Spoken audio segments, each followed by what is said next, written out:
Hello doctor, ஒரு emergency doctor, சீக்கிரம் வாங்க டாக்டர்.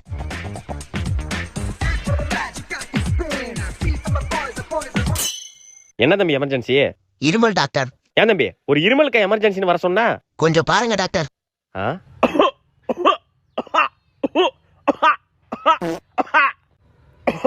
ஆ? என்னடா முரட்டு இருமலா இருக்கும் போலியே. ஐயோ இது என்ன வேதனை தெரியலையே. எங்கடா ஆளை காணோம்? என்னடா என்ன கடார முடாருன்னு இரும்புறா? இரும்புவானா? டேய் தம்பி இருடா. டேய் என்னடா தவக்கிழமை தாவிக்கிட்டே இருக்க? என்ன அங்க போயிட்டான்? லே ஒரு நிமிஷம். ஐயோ ஆயோ யாரா இவன் ஒரு இடத்துல இருக்க மாட்டான்? இன்னைக்கு ஒண்ணா இருடா, இன்னைக்கு ஒரு முடிவு கட்டணும். அதுக்கு முடிடா, சீக்கிரம் கூடா.